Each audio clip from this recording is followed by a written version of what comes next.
تو اللہ رب العزت نے پہلے یہاں بیان فرمایا کہ بھائی ایسی تمنا نہ کرو، جس کو اللہ نے جو فضیلت دی اس میں راضی رہو۔ اور للرجالی رہی اعمال کی بات، تو اعمال میں تو اللہ کے نزدیک سب برابر۔ بہت سے مردوں سے عورتیں بازی لے جاتی ہیں۔ رابعہ بصری رضی اللہ تعالیٰ عنہ اللہ کی ولیاں ہیں، رابعہ بصری کے مقابل میں ہزاروں مرد نہیں ہو سکتے۔ کل قیامت کے دن جناب سیدہ عائشہ کھڑی ہوں گی، جناب سیدہ خدیجہ کھڑی ہوں گی، جو ہے جناب سیدہ فاطمہ الزہرا رضی اللہ تعالیٰ عنہن کھڑی ہوں گی، لاکھوں مردوں کو ان کے آگے کھڑا کر دیں، ایک عورت کے برابر نہیں ہو سکتے۔ تو رہی اعمال کی بات اور فضیلت کی بات، تو اللہ کہہ رہا مردوں کے لیے اس میں سے حصہ جو انہوں نے کمایا، جو عمل کیا، عورتوں کے لیے اس میں سے حصہ ہے جو انہوں نے کمایا، جو عمل کیا۔ اب سوال کس چیز کا کرنا ہے؟ اب دیکھیں یہ جو بات آئی ہے، وَاسْأَلُوا اللَّهَ مِن فَضْلِهِ۔ اگر تمہیں کسی کی کوئی چیز اچھی لگ رہی ہے، کسی کی اولاد فرما بردار ہے، کسی کی تم نے سواری، کسی کا پہننا اوڑھنا، کسی کی جسامت اچھی لگی ہے، تو تم اس سے انسپائر نہ ہو۔ وَاسْأَلُوا اللَّهَ مِن فَضْلِهِ، تم یہ سوچو کہ اس بندے پر بھی اللہ کا فضل ہے، میں جس سے مانگتا ہوں میرا بھی رب ہے، اللہ سے فضل کا سوال کرو، اللہ سے مانگو فضل، کیونکہ اللہ کہتا ہے ذَلِكَ فَضْلُ اللَّهِ يُؤْتِيهِ مَن يَشَاءُ، اللہ کا فضل ہے، اللہ جسے چاہے دے دے۔ اللہ کی قرآن کریم ہم پڑھتے ہوئے آ رہے ہیں سورہ آل عمران میں، قُلِ اللَّهُمَّ مَالِكَ الْمُلْكِ تُؤْتِي الْمُلْكَ مَن تَشَاءُ وَتَنزِعُ الْمُلْكَ مِمَّن تَشَاءُ۔ اے حبیب آپ کہہ دیجئے اللہم، وہ اللہ ہے، تُؤْتِي الْمُلْكَ مِمَّن تَشَاءُ، جسے چاہتا ہے بادشاہی دے دیتا، وَتَنزِعُ الْمُلْكَ مِمَّن تَشَاءُ، جس سے چاہے بادشاہی لے لیتا، وَتُعِزُّ مَن تَشَاءُ، جسے چاہتا ہے عزت دیتا، وَتُذِلُّ مَن تَشَاءُ، جسے چاہتا ہے ذلت دیتا۔ بیدک الخیر، خیر، بھلائی، قوت، طاقت سب میرے اللہ کے ہاتھ۔ تو کسی اور سے انسپائر ہونے کی حاجت نہیں ہے، کچھ چاہیے اللہ سے مانگو۔ وَاسْأَلُوا اللَّهَ مِن فَضْلِهِ، یہاں تک کہ نبی کریم علیہ السلام نے فرمایا تمہارے جوتے کا تسمہ بھی ٹوٹ جائے وہ بھی اللہ سے مانگو۔ الرحمن الرحیم، رب اشرح لي صدری ویسر لي امری واحلل عقدۃ من لسانی یفقهوا قولی۔ اللهم صل على سیدنا ومولانا محمد معدن الجود والکرم وآلہ وصحبہ وبارک وسلم۔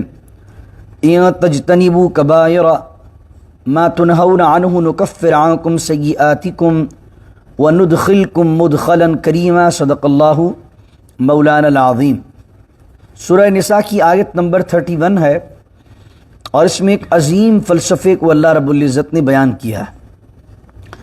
اللہ رب العزت فرماتا ہے ان تجتنبوا کبائر، اگر تم بڑے گناہوں سے بچو، ما تنہون عنہ، جن کا تمہیں بچنے کا حکم دیا گیا ہے، جن سے تمہیں روکا گیا ہے، اگر تم ان بڑے گناہوں سے بچو، نکفر عنکم سیئاتکم، تو اللہ تعالیٰ تمہارے چھوٹے گناہوں کو معاف کر دے گا، تمہارے چھوٹے گناہوں کو بخش دے گا۔ گناہ کی دو قسمیں ہوتی ہیں، ایک گناہ کبیرہ کہلاتا ہے، ایک گناہ صغیرہ کہلاتا ہے۔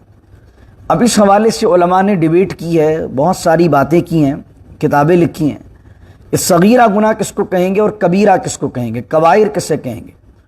تو تمام علماء کی ریسرچ کا جو حاصل ہے وہ یہ کہ فرض کو ترک کرنا اور حرام کام کا ارتکاب کرنا، یعنی اللہ نے جو چیز فرض کی ہے اس کو چھوڑ دینا، اور اللہ نے جو چیز حرام کی ہے اس کو کر لینا، یہ ہے کبیرہ چیز۔ اور دوسری طرف ایک تعریف یہ کی گئی ہے کہ اللہ رب العزت نے کسی بات کا حکم فرمایا ہے اور فرمایا اگر یہ تم نہ کرو تو اللہ نے وہاں عذاب کی بات کی ہو، یا اللہ نے اپنے غضب کی بات کی ہو، یا اللہ نے وہاں پر اپنی لعنت کی بات کی ہو، یا اللہ نے فرمایا اگر یہ لوگ ان حدود پر نہ چلیں تو دنیا میں ان کی سزا یہ ہے، ان پر حد لگائی جائے، تو یہ تمام چیزیں جو ہیں وہ کبائر میں آتی ہیں۔ اور علامہ غلام رسول سعیدی صاحب نے تبیان القرآن میں بھی اور دوسری تفسیر تبیان الفرقان میں صغیرہ کی تعریف یہ لکھی ہے کہ کوئی چیز واجب ہے تو واجب کا جو ترک ہے یا مکروہ تحریمی کام کرنا جو ہے یہ ہے گناہ صغیرہ۔ تو اللہ رب العزت فرما رہا دین کے اندر جو آپ کی پریورٹیز ہیں بچنے کی، وہ ہیں کیا ہیں؟ ان تجتنبوا کبائر، کہ سب سے پہلے تو تم حرام کاموں سے بچو، سب سے پہلے کبیرہ گناہوں سے بچو۔ ہمارے ہاں اس معاشرے کے اندر دین کی انڈرسٹینڈنگ کے لحاظ سے بہت سے لوگوں کو کنفیوژن ہے۔ ہمارے یہاں بعض اوقات بڑے بڑے گناہوں کو بڑا گناہ سمجھا نہیں جاتا، اور چھوٹی چھوٹی نیکیوں کو آدمی کر کے سمجھتا ہے کہ دین پر شاید سب سے زیادہ وہ عامل ہے۔ یعنی ہمارے یہاں داڑھی کی مقدار کے اندر اس پر بہت لمبی چوڑی بحث ہوتی ہے۔ ہمارے یہاں لباس کے اندر کہ شلوار قمیص پہننا چاہیے کہ پینٹ شرٹ پہننا چاہیے، اس پر جناب سارا سمجھتے ہیں دین یہی ہے۔ ٹخنوں سے اوپر پائنچے کرنا یا ٹخنوں سے نیچے معاملہ کرنا، کچھ لوگ اس پر اتنے شدت پسند ہوتے ہیں کہ وہ سمجھتے ہیں سارا دین صرف اسی میں ہے، حالانکہ جھوٹ بولنا، دغا دینا، لوگوں کا دل دکھانا، لوگوں کے مال پر قبضہ کر لینا، یہ بڑے بڑے گناہ ہیں، ان کو لوگ بڑا ہلکا سمجھتے ہیں، استغفر اللہ العظیم۔ اور یہ جو مستحبات میں چیزیں آتی ہیں یا جو چیز مکروہ کے درجے میں آتی ہیں ان کو درجہ دے دیتے ہیں حرام کا۔ یعنی آدمی جو خود کر رہا ہے، اگرچہ وہ بہت سی عمل خود نہیں کر رہا ہو، لیکن اگر وہ 2 عمل کر رہا ہے اور وہ دیکھتا ہے کہ معاشرے میں میرے جیسے یہ 2 عمل کوئی اور نہیں کر رہا، وہ سمجھتا ہے سارے بے دین ہیں اور ایک اکیلا میں دیندار ہوں۔ تو آدمی یہ دیکھے کہ اگر 2 چیزیں تم نے کی ہوئی ہیں، تمہاری ذات میں بڑے بڑے کبائر گناہ آ رہے ہیں، داڑھی رکھ لی ہے، ٹخنوں سے اوپر پائچہ کر لیا ہے، امامہ ہمیشہ پہن کے رکھتے ہو، شلوار قمیض ہمیشہ پہن کے رکھتے ہو، لیکن لوگوں کا دل دکھاتے ہو، جھوٹ بولتے ہو، دغا کرتے ہو، یتیموں کے مال پر قبضہ کرتے ہو، اپنے بہن بھائیوں کا حق کھائے ہوئے ہو، وراثت تقسیم نہیں کرتے ہو، تو کیا تم سمجھتے ہو کہ داڑھی بچا لے گی؟ کیا سمجھتے ہو امامہ بچا لے گا؟ کیا سمجھتے ہو کہ یہ تمہاری ٹخنوں سے اوپر پائچے رکھنا بچا لے گا؟ نہیں، بلکہ سب سے پہلے تمہیں کیا کرنا ہے، یہ بھی بڑی اچھی چیز ہے، داڑھی شریف رکھیے، امامہ شریف لگائیے، سنتوں میں آتا ہے، لیکن چھوٹی نیکیاں کر کے بڑے بڑے گناہ کو ہضم کر جانا، یہ کون سا دین ہے؟ تو اللہ رب العزت یہاں جو دین کا فلسفہ آپ کو دے رہا ہے وہ دے رہا ہے اِن تجتنبوا کبائر، کہ تم کبیرہ گناہوں سے بچو۔ اگر تم کبیرہ گناہوں سے اپنے آپ کو بچانے میں کامیاب ہو جاتے ہو تو رہی بات صغیرہ کی، تو کبیرہ کے بچنے کی برکت کی وجہ سے اللہ صغیرہ آٹومیٹکلی معاف کر دے گا۔ لیکن تم چھوٹی چھوٹی نیکیاں کرتے رہے، جس سے میں نے بات کی، جس پر ہم شدت دکھاتے ہیں، اور بڑے بڑے گناہ ہضم کر گئے، یعنی ہم نے جھوٹ کو گناہ ہی نہ سمجھا، لوگوں کا مال کھانے کو گناہ ہی نہ سمجھا، کسی کو دغا دینے کو گناہ ہی نہ سمجھا، تو یہ ہیں بڑے بڑے گناہ۔ اگر یہ آدمی کر لیتا ہے تو امام غزالی نے لکھا کہ گناہ کبیرہ کی کثرت آدمی کو کفر تک لے جاتی ہے۔ یعنی آدمی کبیرہ یعنی بڑے بڑے گناہ کو، جھوٹ کو ہلکا سمجھے، دغا کو ہلکا سمجھے، لوگوں کے حق کھانے کو ہلکا سمجھے، لوگوں کا دل دکھانے کو ہم ہلکا سمجھے، اور کثرت کے ساتھ یہ کرتا رہے، تو ایک وقت یہ آتا ہے کہ کبیرہ گناہوں کی نحوست اس سے ایمان کو لے جاتی ہے۔ تو اس لیے اپنی شخصیت کے اندر جو سنتوں کی چیزیں ہیں، جو مستحبات ہیں، وہ بھی لے کر آئیے، وہ بھی بڑی اچھی چیز ہے، لیکن زندگی کا آغاز یہاں سے کیجئے کہ میں جو بڑے بڑے گناہ ہیں کم از کم ان سے بچوں گا، اور اللہ تعالیٰ ان کی برکت سے مجھے صغیرہ سے بھی بچنے کی توفیق عطا فرمائے۔ یہ جو آپ احادیث طیبہ میں سنتے ہیں کہ وضو بناتے ہیں تو ہاتھ دھوتے ہوئے ہاتھ کی گناہ چڑھ جاتے ہیں، یا فلاں رات کو یہ عمل کر لو، 2 رکعت نفل پڑھ لو تو گناہ معاف ہو جاتے ہیں، ان تمام جو گناہ معاف ہوتے ہیں ان کا تعلق جو ہے وہ صغیرہ گناہوں سے، کیونکہ کبیرہ جو گناہ ہے وہ کبیرہ گناہ توبہ سے ہی معاف ہوتا ہے۔ یہ جو ہم فضائل پڑھتے ہیں احادیث کے اندر کہ گناہ معاف ہو گئے، گناہ معاف ہو گئے، اس میں تمام باتیں جو ہوتی ہیں وہ صغیرہ گناہوں کے متعلق ہوتی ہیں۔ پھر بزرگوں نے یہ تک لکھا کہ اگر آدمی صغیرہ گناہ پر بھی کثرت کرتا رہے، یعنی دوام ہو جائے، مسلسل صغیرہ گناہ کرتا رہے، تو اس صورت کے اندر کیا ہوتا ہے کہ وہ صغیرہ گناہ کبیرہ بن جاتا ہے۔ تو صغیرہ سے بچنے کی کوشش کریں، لیکن بالخصوص اہتمام کریں کہ کم از کم میں کبائر سے تو بچوں۔ اس دور کے اندر تو اگر کوئی فرض ادا کرتا ہے اور حرام سے بچتا ہے، میں سمجھتا ہوں اس دور کے اندر بڑا نیک آدمی ہے، کیونکہ یہ سب پرفتن دور ہے کہ اس پرفتن دور میں تو فرض پر عمل کرنا اور حرام سے بچنا بھی بڑا مشکل ہے، ایسا پرفتن دور ہے۔ اس دور میں پہلے کے دور تھے گناہ سے بچنا آسان تھا، اس دور میں فرض ادا کرتے تھے، اس کے ساتھ ساتھ حرام سے بچتے تھے، مکروہ سے بچتے تھے، مستحبات کام کرتے تھے، نوافل کی کثرت کرتے تھے، پھر جا کر جب کہیں ولایت نصیب ہوتی تھی، قرب نصیب ہوتا تھا۔ حسن زن ہمارا یہ ہے کہ اللہ کی رحمت سے کہ اس دور میں تو اگر کوئی فرائض ادا کر رہا ہے مکمل طور پر، حرام سے بچ رہا ہے، گناہ صغیرہ سے بھی کرتے ہوئے ڈرتا ہے، تو میں سمجھتا ہوں اللہ اپنا قرب خاص اس کو عطا فرما دے گا۔ تو کم از کم اپنی زندگی کے اندر یہ چیز لائیے کہ اللہ رب العزت سے دعا کریں اللہ ہمیں کبیرہ گناہوں سے بچائے، حرام سے بچائے۔ اس لیے شریعت نے اصول یہ دیا، حضور فرماتے ہیں کہ الحلال بین والحرام بین، حلال بھی اللہ نے واضح کر دیا، حرام بھی اللہ نے واضح کر دیا۔ وما بینہما والمشتبہات، جو چیز واضح نہیں ہے، جو چیز قرآن و سنت میں حلال ہو کر واضح نہیں آئی، جو چیز حدیث اور قرآن میں واضح ہو کر حرام نہیں آئی، اس کو کہتے ہیں مشتبہات۔ مشتبہات کے اندر کیا ہے؟ اس کے اندر یہ ڈاؤٹ بھی ہے کہ وہ حلال بھی ہو سکتی ہے، اور یہ ڈاؤٹ بھی ہے کہ وہ حرام بھی ہو سکتی ہے۔ بہتر یہ ہے کہ اس سے بچا جائے جو مشتبہات چیزیں۔ لیکن اگر وہ بھی عمل آدمی کر لیتا ہے تو وہ صغیرہ میں شمار ہوتا ہے. اللہ کبیرہ کے بچنے کی وجہ سے اللہ صغیرہ بھی معاف کر دیتا ہے. اس آیت میں یہی بات بیان فرمائی, ان تجتنبوا کبائر, اگر تم کبیرہ گناہوں سے بچتے ہو جس سے تمہیں روکا گیا ہے, نکفر عنکم سیئاتکم, تو اللہ مٹا دے گا, دور کر دے گا تم سے وہ برائیاں, تمہارے وہ گناہ, وندخلکم مدخلا کریما, اور ہم تمہیں ضرور داخل کریں گے عزت والی جگہ. اس سے مراد کیا ہے؟ جنت کے اندر داخل کریں گے.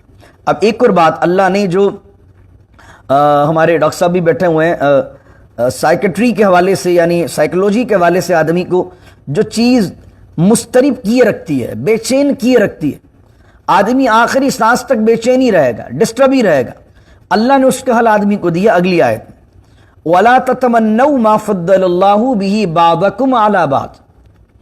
اللہ کہہ رہا ہے کہ جو فضیلت ہم نے بعض کو بعض پر فضیلت دی ہے اس کی تمنا کرنا چھوڑ دو. یعنی کسی کو اللہ نے خوبصورتی دی اور تم کہو اللہ مجھے خوبصورت کیوں نہیں بنایا, کسی کو جسم اچھا دیا ہے تو تم یہ سوچنے لگو کہ مجھے جسم اچھا کیوں نہیں دیا, کسی کو بڑا گھر دیا ہے تو تم تمنا کرنے لگو کہ اللہ نے مجھے گھر کیوں نہیں دیا. اگر تم اس طریقے سے اپنی سوچ رکھو گے نا تو کبھی بھی زندگی میں سکون کو نہیں پا سکتے, کبھی بھی پیس آف مائنڈ ہو ہی نہیں سکتا. تو اللہ چاہتا ہے کہ آدمی سکون سے زندگی گزارے. اللہ کی حکمت ہے کہ اللہ نے کسی کو امیر بنایا ہے, کسی کو غریب بنایا, اللہ نے کسی کو خوبصورت بنایا ہے, کسی کو خوبصورت نہیں بنایا. ایک آدمی کی شکل و صورت اچھی نہیں ہے لیکن بہت مالدار ہے, اب مال ہونے کے باوجود وہ تمنا یہ کرتا رہے کاش میں خوبصورت بھی ہو جاتا نا تو سونے پہ سہاگا ہوتا, تو وہ تمنا ہی کرتا رہے گا, پوری زندگی ناشکری میں گزار دے گا کہ اللہ نے اتنا مال دیا. ایک آدمی کو بہت خوبصورت اللہ نے بنایا لیکن مال نہیں دیا, تو وہ کہے غیر میں اتنا ہینڈسم ہوں, اتنا خوبصورت ہوں, اگر اللہ مجھے مال بھی دے دیتا تو کیا بات ہوتی. تو اللہ انسان کو کہہ رہا ہے کہ پیس آف لائف تمہاری ان تمناؤں میں نہیں ہے, یہ تمہاری تمنائیں تمہیں جینے نہیں دیں گی, اور جو تمہارے پاس ہے اس کا شکر کرنے نہیں دیں گے. جب ہم اور آپ یہ سوچتے رہیں گے کہ یار اس کے پاس یہ ہے میرے پاس نہیں ہے, اس کے پاس یہ ہے میرے پاس نہیں. اسی لیے ابو ہریرہ رضی اللہ تعالیٰ عنہ فرماتے ہیں حضور سے علیہ الصلوۃ والسلام سے مروی ہے کہ نبی کریم علیہ السلام نے فرمایا اپنے سے نیچے کو دیکھو تاکہ تمہیں شکر کرنے کا احساس تمہارے دل میں پیدا ہو. آدمی ہمیشہ اپنے اوپر والے کو دیکھے گا یا جو اس کے پاس نہیں ہے دوسرے کے اندر دیکھے گا تو یہ حسد پیدا کرتا ہے. حسد کس چیز کو کہتے ہیں؟ ایک ہوتا ہے رشک, رشک اسلام میں جائز ہے, حسد جائز نہیں ہے. حسد اس چیز کو کہتے ہیں کہ آپ نے کسی شخص کی کوئی نعمت دیکھی اور یہ تمنا کی کہ اللہ اس کی نعمت ضائع ہو جائے, یہ تباہ و برباد ہو جائے اور میں مالدار ہو جاؤں, یہ نعمت میرے پاس آ جائے. یہ ہے حسد. نبی کریم صلی اللہ علیہ وسلم نے فرمایا کہ جو حسد کرتا ہے تو حسد نیکیوں کو اس طرح کھا جاتی ہے جس طرح آگ لکڑی کو کھا جاتی ہے. اس لیے حسد سے پناہ مانگی اور حاسد سے بھی پناہ مانگی. قرآن کریم میں جب آپ سورہ فلق پڑھتے ہیں تو آخری آیت کیا پڑھتے ہیں؟ وَمِن شَرِّ حَاسِدٍ اِذَا حَسَد, اے اللہ میں حسد کرنے والے کے شر سے پناہ مانگتا ہوں جب وہ حسد کرے.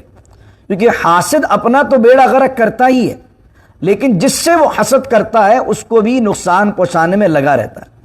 یعنی ایک آدمی جو ہے آپ سے فضول کی دشمنی رکھ کے بیٹھے گا, یعنی نہ آپ نے کبھی اس کا دل دکھایا ہوگا لیکن آپ کی گاڑی کو دیکھ کر جلے گا, آپ کے بزنس کو دیکھ کر جلے گا, آپ کی اولاد کو دیکھ کر جلے گا, آپ کی خوبصورت کو دیکھ کر جلے گا.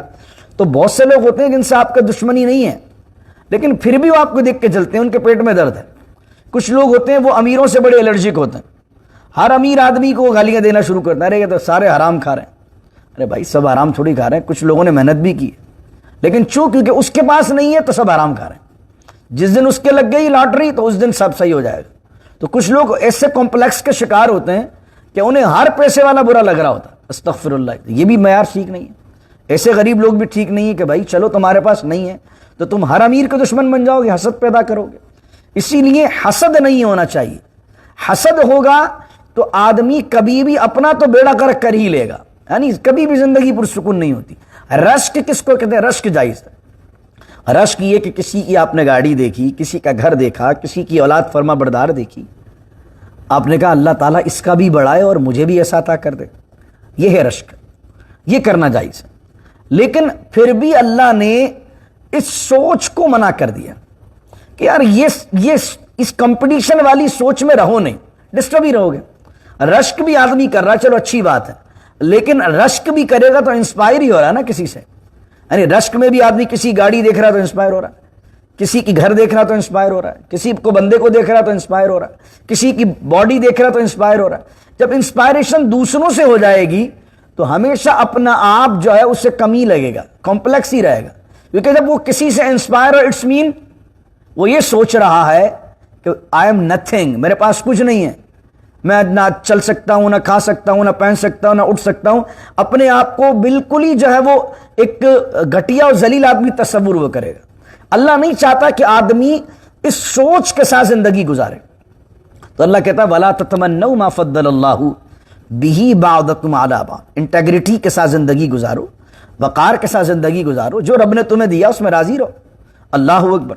اللہ فرما رہا ہے لِلرِّجَالِ نَصِيبٌ مِّمَّا اكْتَسَبْنَ، اور مردوں کے لیے اس میں سے حصہ ہے جو انہوں نے کمایا، وَلِلنِّسَاءِ نَصِيبٌ مِّمَّا اكْتَسَبْنَ، اور عورتوں کے لیے حصہ ہے جو اس میں سے انہوں نے کمایا۔ یہ آیت نازل اس لیے ہوئی جہاں وَلَا تَتَمَنَّوْا کی بات کی، شان نزول یہ ہے کہ جب اللہ نے یہ کہا کہ جائیداد میں اور پراپرٹی میں مردوں کا دگنا حصہ ہے عورتوں کے، تو کچھ عورتیں تمنا کرنے لگیں کہ کاش ہم مرد ہوتے، کاش ہم مرد ہوتے تو ہمیں بھی جو ہے دگنا حصہ ملتا۔ کچھ مرد کہنے لگے کہ جب جائیداد میں ہمارا دگنا حصہ ہے تو اعمال میں بھی ہمارا دگنا حصہ ہونا چاہیے، یعنی نیکی کا بھی اجر عورت کو آدھا ملے اور ہمیں دگنا ملے۔ اس طرح کی باتیں کی۔ ایک روایت ام سلمہ سے کہ عورتیں کچھ کہنے لگیں کہ کاش ہم جو ہے وہ جہاد میں بھی حصہ لیتے، جس طرح مرد جہاد کرتے ہیں ہم بھی جہاد کرتے۔ تو اللہ رب العزت نے پہلے یہاں بیان فرمایا کہ بھائی ایسی تمنا نہ کرو، جس کو اللہ نے جو فضیلت دی اس میں راضی رہو۔ اور للرجالی رہی اعمال کی بات، تو اعمال میں تو اللہ کے نزدیک سب برابر۔ بہت سے مردوں سے عورتیں بازی لے جاتی ہیں۔ رابعہ بصری رضی اللہ تعالیٰ عنہ اللہ کی ولیہ ہیں، رابعہ بصری کے مقابل میں ہزاروں مرد نہیں ہو سکتے۔ کل قیامت کے دن جناب سیدہ عائشہ کھڑی ہوں گی، جناب سیدہ خدیجہ کھڑی ہوں گی، جو ہے جناب سیدہ فاطمۃ الزہرا رضی اللہ تعالیٰ عنہن کھڑی ہوں گی، لاکھوں مردوں کو ان کے آگے کھڑا کر دیں، ایک عورت کے برابر نہیں ہو سکتے۔ تو رہی اعمال کی بات اور فضیلت کی بات، تو اللہ کہہ رہا مردوں کے لیے اس میں سے حصہ جو انہوں نے کمایا، جو عمل کیا، عورتوں کے لیے اس میں سے حصہ ہے جو انہوں نے کمایا، جو عمل کیا۔ اب سوال کس چیز کا کرنا ہے؟ اب دیکھیں یہ جو بات آئی ہے، وَاسْأَلُوا اللَّهَ مِنْ فَضْلِهِ، اگر تمہیں کسی کی کوئی چیز اچھی لگ رہی ہے، کسی کی اولاد فرما بردار ہے، کسی کی تم نے سواری، کسی کا پہننا اوڑھنا، کسی کی جسامت اچھی لگی ہے، تو تم اس سے انسپائر نہ ہو۔ وَاسْأَلُوا اللَّهَ مِنْ فَضْلِهِ، تم یہ سوچو کہ اس بندے پر بھی اللہ کا فضل ہے، میں جس سے مانگتا ہوں میرا بھی رب ہے، اللہ سے فضل کا سوال کرو، اللہ سے مانگو فضل، کیونکہ اللہ کہتا ہے ذَلِكَ فَضْلُ اللَّهِ يُؤْتِيهِ مَن يَشَاءُ، اللہ کا فضل ہے، اللہ جسے چاہے دے دے۔ اللہ کی قرآن کریم ہم پڑھتے ہوئے آ رہے ہیں سورہ آل عمران میں، قُلِ اللَّهُمَّ مَالِكَ الْمُلْكِ تُؤْتِي الْمُلْكَ مَن تَشَاءُ وَتَنزِعُ الْمُلْكَ مِمَّن تَشَاءُ، اے حبیب آپ کہہ دیجئے اللہم، وہ اللہ ہے، تؤتی الملک ممن تشاء، جسے چاہتا ہے بادشاہی دے دیتا ہے، وتنزع الملک ممن تشاء، جس سے چاہے بادشاہی لے لیتا ہے، وتعز من تشاء، جسے چاہتا ہے عزت دیتا ہے، وتذل من تشاء، جسے چاہتا ہے ذلت دیتا ہے۔ بیدک الخیر، خیر، بھلائی، قوت، طاقت سب میرے اللہ کے ہاتھ میں، تو کسی اور سے انسپائر ہونے کی حاجت نہیں ہے، کچھ چاہیے اللہ سے مانگو۔ واسألوا اللہ من فضلہ، یہاں تک کہ نبی کریم علیہ السلام نے فرمایا تمہارے جوتے کا تسمہ بھی ٹوٹ جائے وہ بھی اللہ سے مانگو۔ اس کسی نے کہا کہ اللہ سے، ایک مفتی صاحب سے کسی نے پوچھا کہ اللہ کے قریب ہونے کا فارمولہ کیا ہے؟ آپ بھی وہ فارمولہ یاد رکھ لیں کہ مجھے اللہ کا قرب نصیب ہو جائے، میں اللہ کے بہت قریب ہو جاؤں۔ تو انہوں نے کہا اس کا فارمولہ یہ ہے کہ چھوٹی سے چھوٹی چیز اللہ سے مانگنا شروع کر دو، یعنی کچھ بھی چیز چاہیے اللہ مجھے یہ دے دے، اللہ مجھے یہ دے دے، کیونکہ جتنی مرتبہ آپ اللہ سے مانگنا شروع کریں گے، بار بار مانگیں گے، بار بار مانگیں گے، بار بار اس کا نام منہ پر آئے گا، بار بار ذہن میں اس کا تصور آئے گا، تو آپ ذہنی اور قلبی طور پر اس کے قریب ہوتے چلے جائیں گے۔ اسی لیے حضور نے فرمایا جوتے کا تسمہ بھی ٹوٹ جائے تو اللہ سے مانگو۔ ایسا نہیں اللہ سے کوئی بہت بڑی چیز ہی مانگنی ہے، بھائی بڑی والی چیزیں اللہ سے مانگیں گے، نہیں، چھوٹی چھوٹی حاجتیں بھی اللہ سے کہنا شروع کر دو۔ اللہ میرا یہ کام کر دے، اللہ میرا یہ کام کر دے، آج پاؤں میں درد ہو رہا ٹھیک کر دے، اللہ رب العزت آج میں کھانا بنا رہا ہوں، آج بریانی بہت اچھی بن جائے، اللہ سے دعا مانگ لیجیے۔ ہیں تو چھوٹی چھوٹی یہ چیزیں، اللہ میں فلاں دوست سے ملنے جا رہا ہوں، اس سے ملاقات ہو تو بس خیر کے ساتھ ملاقات ہو، میں آفس سے واپس سیدھا گھر پہ اللہ خیر کے ساتھ آ جاؤں، چھوٹی چھوٹی چیزیں مانگنا شروع کر دیجئے اللہ سے۔ تو اللہ کہہ رہا وَاسْأَلُوا اللَّهَ مِن فَضْلِهِ، لوگوں کو دیکھ کر حسد نہ کرو، لوگوں کو دیکھ کر رشک نہ کرو، وَاسْأَلُوا اللَّهَ مِن فَضْلِهِ، اللہ سے اس کے فضل کا سوال کرو، ان اللہ بکل شیء علیما، اور بے شک اللہ ہر چیز کو جانتا ہے۔ یعنی اگر تم اللہ سے فضل کا سوال کرو، اللہ اپنا فضل کر دے، تو اللہ تیرے دل میں جانتا ہے کہ تجھے کیا چیز اچھی لگ رہی ہے۔ جب تم اللہ سے کہو گے اللہ تعالیٰ مجھ پر فضل کر، مجھ پر رحمت کر، مجھ پر کرم کر، تو تم کس نیت کے ساتھ اللہ سے مانگ رہے ہو؟ اللہ تمہارے دل کے حال سے واقف ہے، جو تم چاہ رہے ہو تمہاری اوقات سے بڑھ کر میرا رب تمہیں عطا فرمائے گا۔ پھر آخری آیت پڑھتے ہیں وَلِكُلٍّ جَعَلْنَا مَوَالِيَ مِمَّا تَرَكَ الْوَالِدَانِ وَالْأَقْرَبُونَ، اللہ فرماتا ہے ہر ایک کے لیے ہم نے بنایا ہے وارث، جو چھوڑ جائیں ترکے میں اس کے والدین اور قرابت دار، یعنی رشتہ دار انتقال کر جائیں یا قرابت دار انتقال کر جائیں، ان کی وراثت میں اللہ نے وارث بنائے۔ تو اللہ نے ہر ایک کا وارث رکھا ہے کہ کس کو کتنا حصہ ملے گا، جو کہ ہم نے پہلے سن لیا 2 رکوع کے اندر، اور سورہ نساء کے دوسرے رکوع میں اسپیشلی، کہ وارث کو کتنا کتنا حصہ ملے گا۔ اب اس کی بھی تقسیم ہے، جو قرآن کریم اور حدیث میں حصے ذکر کر دیے گئے ان کو کہتے ہیں ذوی الفروض۔ سب سے پہلے جو قرآن نے جن کو حصوں کو بیان کیا، سب سے پہلے جائیداد میں بانٹی جائے گی ذوی الفروض میں۔ اب ذوی الفروض میں بانٹنے کے بعد کچھ چیز بچ جاتی ہے، وہ کس کو ملے گی؟ دوسرا نمبر آتا ہے اسبات کا۔ اسبا کسے کہتے ہیں؟ اسبات کسے کہتے ہیں؟ باپ کی طرف سے جو قریب ترین مرد رشتہ دار ہے، جو میت کا جو مرنے والا ہے، اس کے والد کی طرف سے جو قریب ترین مرد ہے، کون ہوگا؟ بھائی ہوگا۔ تو جو قریب ترین مرد ہے اس کو کہتے ہیں اسبات۔ تو ذوی الفروض کے بعد اگر کچھ مال بچتا ہے تو اسبات میں جائے گا۔ اسبات موجود ہوں تو ٹھیک، اور اسبات میں بٹنے کے بعد بھی بچتا ہے یا اسبات ہو ہی نہ ہو تو پھر تیسرے نمبر پہ جائے گا ذوی الارحام پر۔ ذوی الارحام کسے کہتے ہیں؟ جو لوگ ماں کی طرف سے رشتہ دار ہوتے ہیں، اس میں پھر نانا، نواسا اور یہ سارے مازاد بھائی یہ سارے آ جاتے ہیں۔ تو تقسیم کیسے ہوتی جائیداد کی؟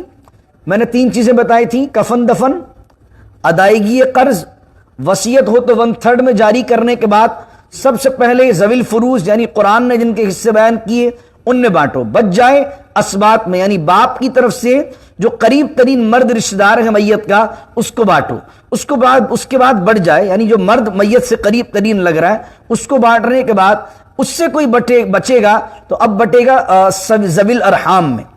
اب ایک شخص، یہ جو اگلی آیت بیان ہو رہی ہے، ایک شخص وہ ہے کہ جس کا کوئی وارث نہیں ہے، اس کو کہتے ہیں مجہول النسب، نہ کوئی لوارث بچہ ہے، کہیں پڑا ہوا مل گیا تھا اور کسی نے اس کو پال پوس کے بڑا کر دیا اور مالدار ہو گیا، لیکن نہ اس کے آگے کوئی ہے نہ پیچھے کوئی ہے، یا کوئی شخص اسلام لے آیا تو غیر مسلم کو وراثت میں اسلامی قانون کے مطابق حصہ نہیں مل سکتا۔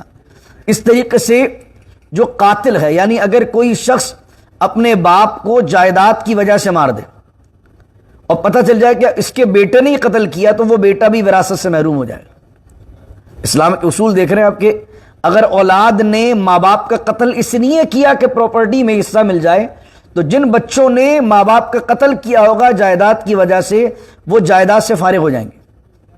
تو اس لیے اللہ نے مالدار کی جان کا بھی تحفظ اس کے اپنے بچوں سے کیا کہ اگر بچے جتنا بھی چاہیں کہ باپ مال دبا کے بیٹھا ہوا ہے، باپ کو مارو جلدی سے پراپرٹی ملے، تو اللہ نے اصول رکھ دیا باپ کو مار دو گے تم جائیداد میں پھوٹی کوڑی نہیں ملنی تمہیں۔ تو اب کوئی مجہول النسب شخص ہو جس کے آگے پیچھے کوئی نہیں ہے تو اب وہ کیا کرے؟ یا پھر کوئی کافر سے مسلمان ہوا تو کافر کو بھی مسلمان کی وراثت نہیں پہنچتی ہے، تو اللہ کہہ رہا والذین عقدت ایمانکم فآتوہم نصیبہم، اور جن سے تم نے عہد و پیمان کیا ہے ان کو ان کا حصہ دو۔ اس سے مراد کیا ہے؟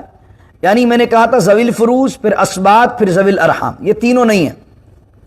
تو ایک چیز ہوتی ہے وراثت کے قانون میں، اس کو کہتے ہیں عقد موالات۔ عقد موالات احناف کے نزدیک اب بھی جائز ہے۔ کچھ کہتے ہیں کہ جب ذوی الارحام کے یعنی ماں کی طرف سے جو رشتہ دار ہیں ان کے احکام آ گئے تو اللہ رب العزت نے اس آیت کے حکم کو منسوخ کر دیا، لیکن امام اعظم ابو حنیفہ فرماتے ہیں عقد موالات اب بھی جائز ہے۔